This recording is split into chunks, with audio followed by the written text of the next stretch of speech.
Bonjour et bienvenue. Aujourd'hui, on part pour une exploration assez fascinante, je crois.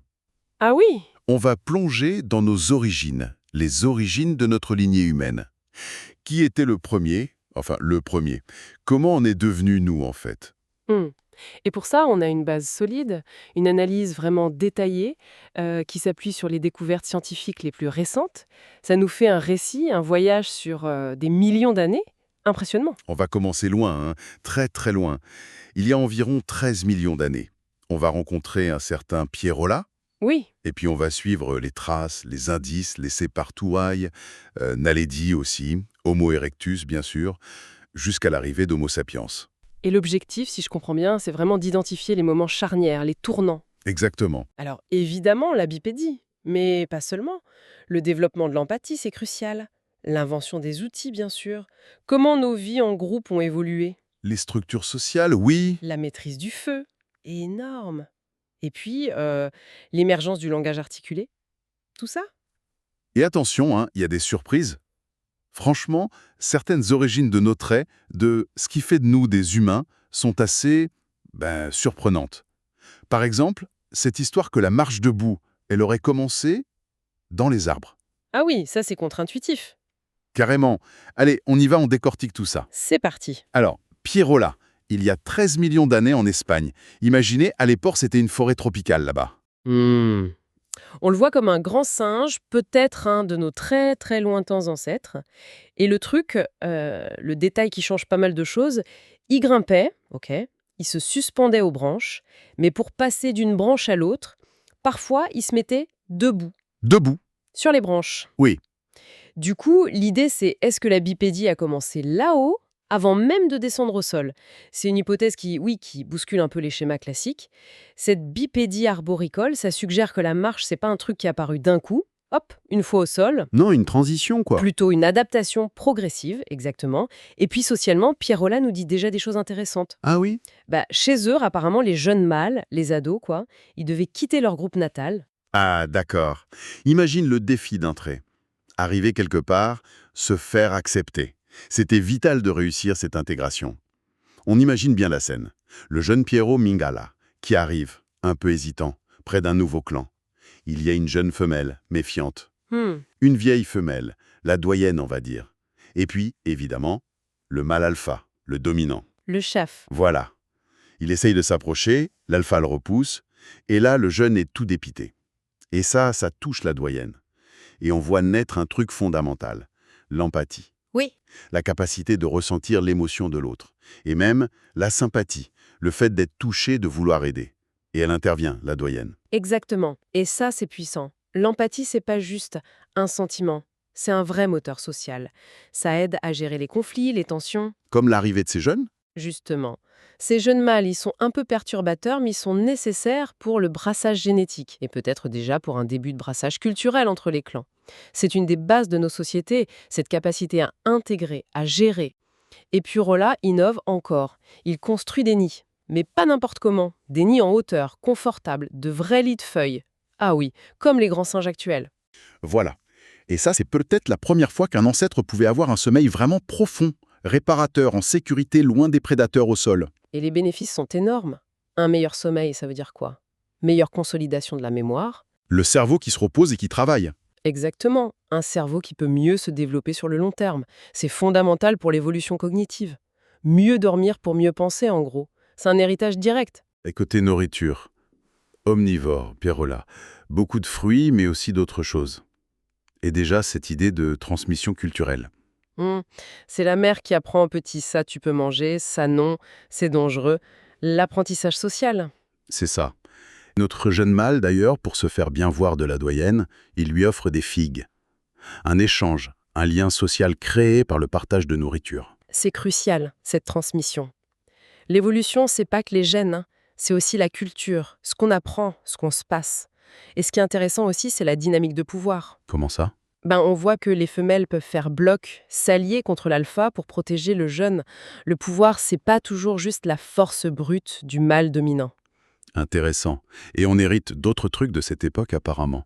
Le rire, pour désamorcer une situation tendue. Oui, un comportement social important. Et les outils. Notre jeune Pierrola, il utilise un bâton pour aller chercher des termites. Le premier outil? Enfin, un des premiers usages intentionnels, quoi, un objet pour atteindre un but. Et il amène aussi avec lui, en migrant, la connaissance de certaines plantes médicinales, une sorte de pharmacopée primitive. Une herboristerie naissante. Voilà. Et ça se diffuse quand les jeunes bougent entre les clans. Et ça, c'est fondamental. Même un outil tout simple comme un bâton, associé à ce partage de savoir entre les groupes, ça donne un avantage évolutif énorme. Ça permet de dépasser ses limites physiques et d'innover collectivement. C'est le début de la cumulation des connaissances. Bon, on avance dans le temps.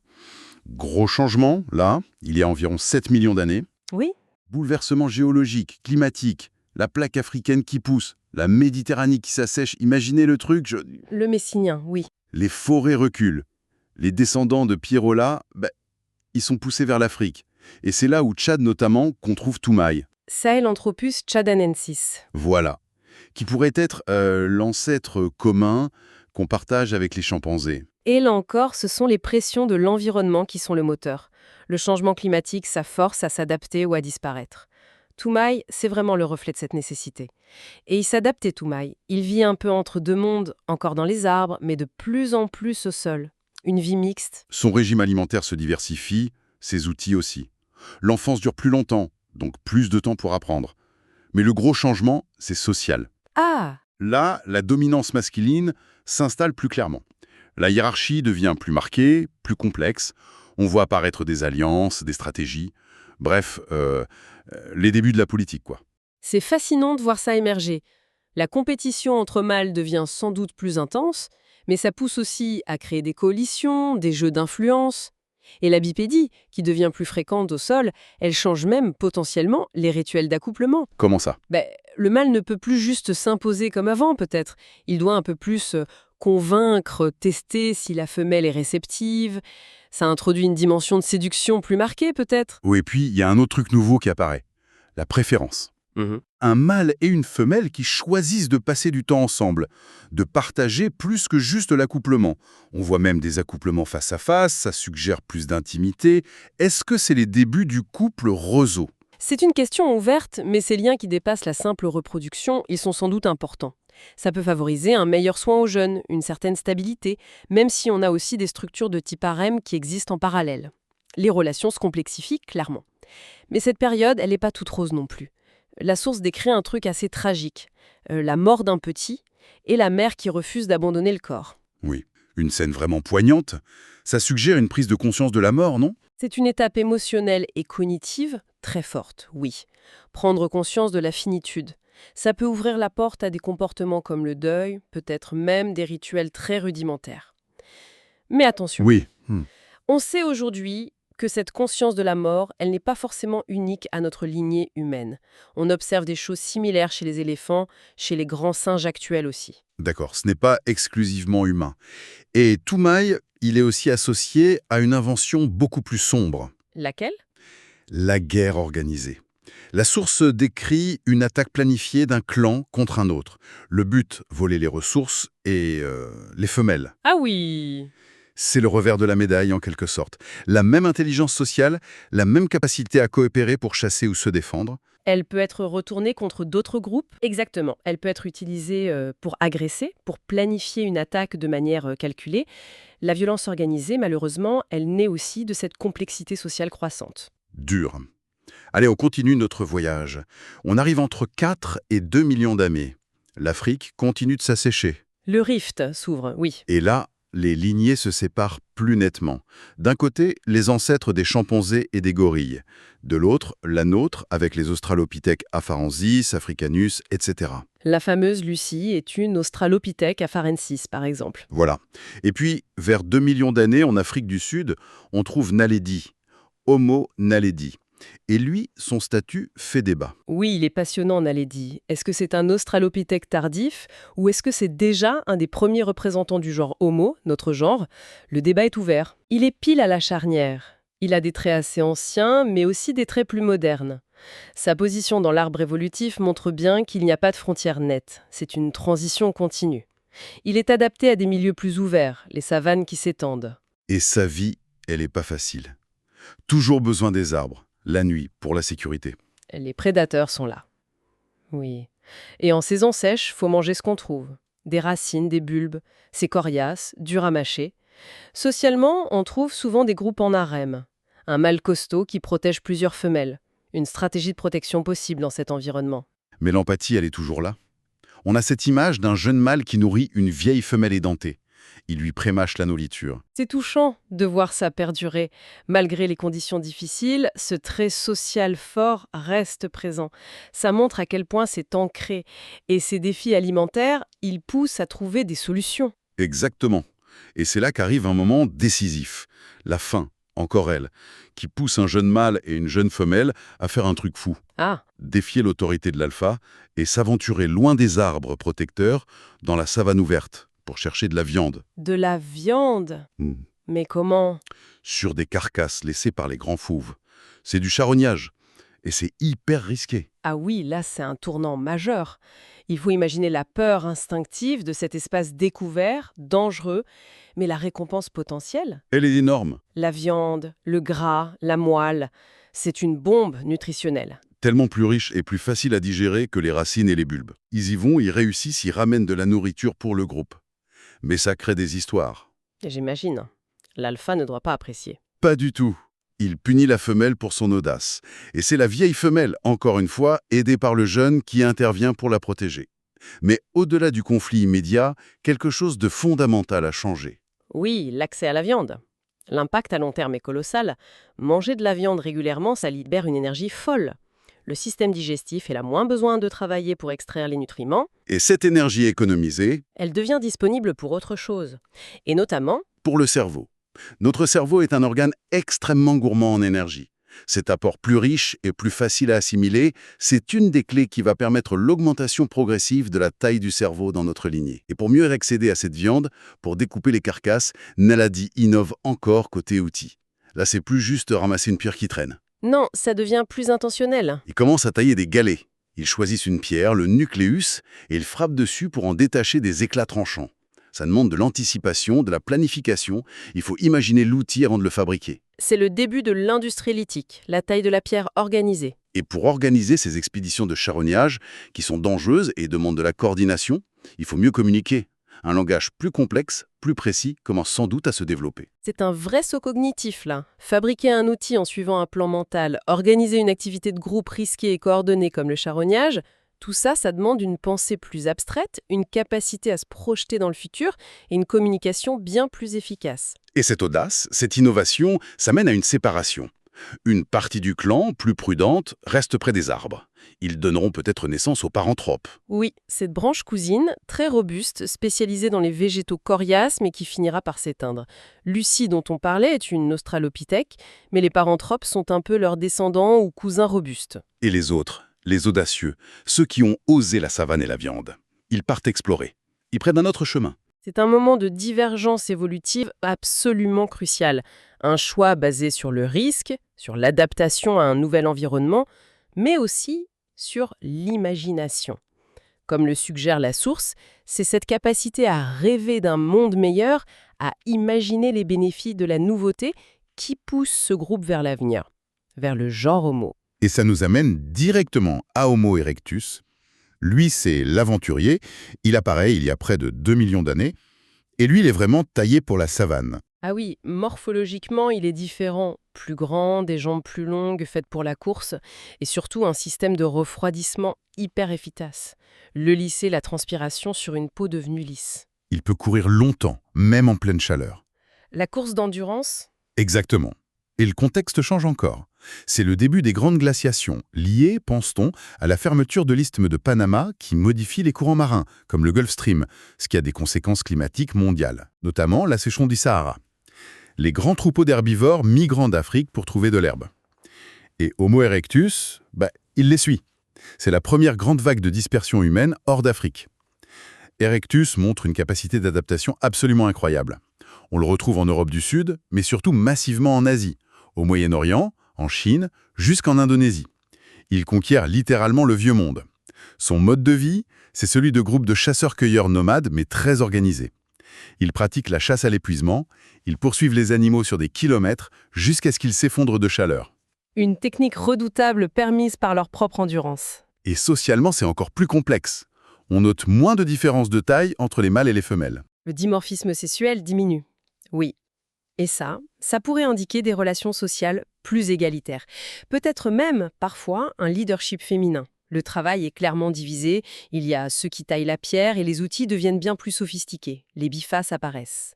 Le fameux achélien. Voilà. D'autres qui dépiècent le gibier, d'autres qui préparent les pots, qui construisent des abris. Ils ne font pas que passer, ils aménagent des vrais campements. Ils commencent vraiment à transformer leur environnement. La sophistication sociale est évidente. On voit des rôles plus spécialisés, des stratégies complexes pour le partage de la nourriture qui reste un moment social absolument clé pour souder le groupe, gérer les alliances, les hiérarchies, c'est de la politique au quotidien en fait. Erectus porte sans doute des vêtements, des peaux, pour se protéger du froid dans certaines régions. Ce qui amène d'ailleurs de nouveaux problèmes, comme les poux. Ah oui, les parasites nous suivent. Mais la découverte, ou plutôt la maîtrise, qui va absolument tout changer, c'est le feu. Et la cuisson, La cuisson, révolutionnaire. probablement découvert par hasard au début, en goûtant de la viande ou des tubercules tombés dans un feu de brousse. Et là, révélation. C'est meilleur au goût et surtout c'est beaucoup plus facile à digérer. Ah, la cuisson, c'est une étape absolument fondamentale. D'un point de vue nutritionnel, c'est énorme. Ça prédigère les aliments, ça tue les parasites, ça rend disponible beaucoup plus de nutriments et d'énergie. Et l'énergie. Moins d'énergie dépensée pour la digestion, c'est encore plus d'énergie disponible pour le cerveau. Ça a même eu un impact visible sur notre anatomie. La mâchoire devient moins robuste, les dents réduisent de taille, et certains chercheurs pensent même que ça a pu jouer un rôle dans l'émergence du sens esthétique, le développement du goût pour le bon.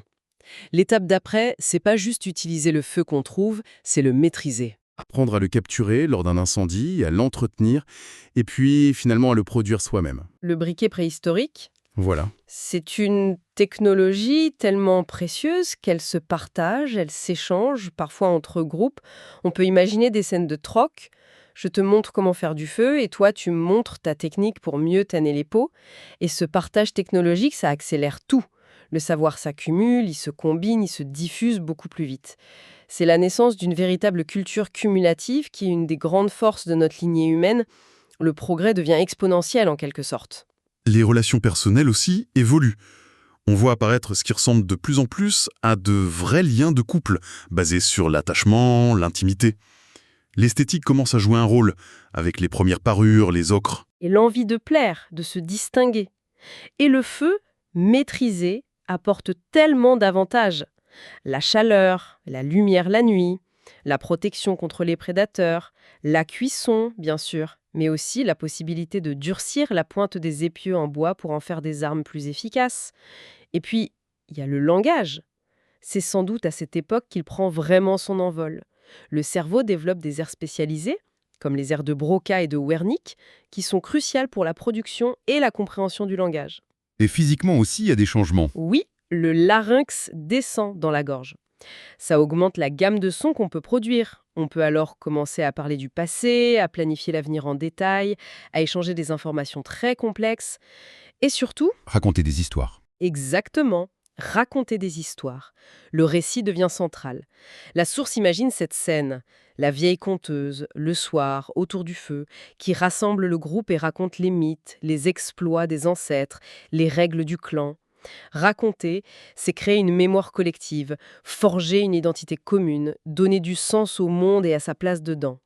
C'est peut-être ça, finalement, le moment où on devient pleinement humain. Quand on est capable de se raconter, le premier homme, c'est celui qui se raconte, comme le dit la formule. Homo erectus continue donc son expansion, et en peuplant des environnements très différents, il se diversifie. Ses descendants vont prendre des formes variées selon les régions. Oui, on a l'homme de Néandertal en Europe et au Moyen-Orient, très robuste, bien adapté au froid, avec une peau probablement claire. On a les Denisoviens en Asie, qu'on connaît surtout par leur ADN. Il y a l'homme de Flores en Indonésie, très petit, le Hobbit, l'homme de Solo à Java, l'homme de Pékin en Chine. Pendant des centaines de milliers d'années, la Terre a été peuplée par plusieurs espèces humaines différentes qui coexistaient. C'est ça, chacune avec ses propres adaptations, sa propre culture matérielle, en réponse à son environnement local. C'était une période de foisonnement d'humanité, un buissonnement évolutif. Et puis, il y a environ, disons, 100 000 ans, quelque part en Afrique, émerge Homo sapiens, nous. Notre espèce. Avec un cerveau encore différent, peut-être plus doué pour le symbolisme, l'abstraction, la planification à très long terme. Des capacités sociales et cognitives qui semblent uniques. Une inventivité qui va exploser dans l'art, par Yétal, les parures complexes, les sépultures élaborées, les premières navigations. Et le succès d'Homo sapiens est fulgurant. Il sort d'Afrique il y a environ 60 000 ans, peut-être un peu avant, et en quelques dizaines de milliers d'années seulement, il va peupler tous les continents, même les Amériques et l'Australie. Et partout où il arrive, Il remplace les autres formes humaines qui étaient là avant lui. Néandertal disparaît vers moins 40 000 ans, Denisova un peu après, Flores aussi. Il y a eu quelques épisodes de métissage. Oui, on porte tous en nous un petit pourcentage d'ADN néandertalien ou dénisovien. un petit souvenir de ces rencontres. Voilà. Mais globalement, Sapiens s'impose. Et au final, malgré nos différences d'apparence aujourd'hui, nous sommes tous issus de cette même origine africaine relativement récente. Nous sommes une seule et même espèce avec une diversité génétique finalement assez faible. Et voilà, comment se termine, en gros, le récit proposé par notre source. Homo sapiens, c'est l'aboutissement, pour l'instant, de ces millions d'années d'évolution. Un héritage immense, façonné par tous ces défis relevés, toutes ces innovations apportées par Pirola, Toumaï, Naledi, Erectus et tous les autres maillons de cette longue chaîne. Quel voyage quand même. Ah oui, quel périple. Des premiers pas, peut-être un peu maladroits dans les arbres, jusqu'à la conquête de la planète entière. On a vu comment ces traits qui nous semblent aujourd'hui évidents, marcher debout, ressentir de l'empathie, fabriquer des outils, vivre en société complexe, maîtriser le feu, parler, raconter, comment tout ça a émergé, petit à petit, au fil du temps. C'est vraiment l'histoire d'une interaction permanente, hein. L'environnement qui change et qui pose des défis. Oui, Le corps qui s'adapte, qui évolue. Les groupes qui s'organisent différemment, qui inventent de nouvelles stratégies sociales. Et puis ces étincelles d'innovation technique ou culturelle, la taille de la pierre, la cuisson, le récit, qui viennent changer la donne et ouvrir de nouvelles possibilités. Rien n'agit seul. C'est vraiment la combinaison de tous ces facteurs qui a façonné notre trajectoire unique. et pour finir, peut-être une petite réflexion qui prolonge un peu cette histoire de remplacement d'espèces. Notre analyse, elle montre bien comment Sapiens est devenu le seul survivant, en quelque sorte éclipsant toutes les autres formes d'humanité. Mm. Alors qu'aujourd'hui, on mesure notre impact absolument énorme sur la planète, est-ce que ce succès incroyable, cette adaptabilité hors norme qui nous a permis de tout conquérir, est-ce qu'il ne pourrait pas, ironiquement, créer les conditions de nos propres défis futurs, voire d'une transformation radicale de ce que nous sommes? Vous voulez dire l'émergence d'un successeur? Ou une redéfinition de l'humanité? Pourquoi pas? Ou une évolution forcée par les changements que nous provoquons nous-mêmes. Ça prolonge directement ce schéma de remplacement et d'adaptation qu'on vient d'explorer sur des millions d'années. De quoi continuer à réfléchir, je crois. Absolument. Une question vertigineuse.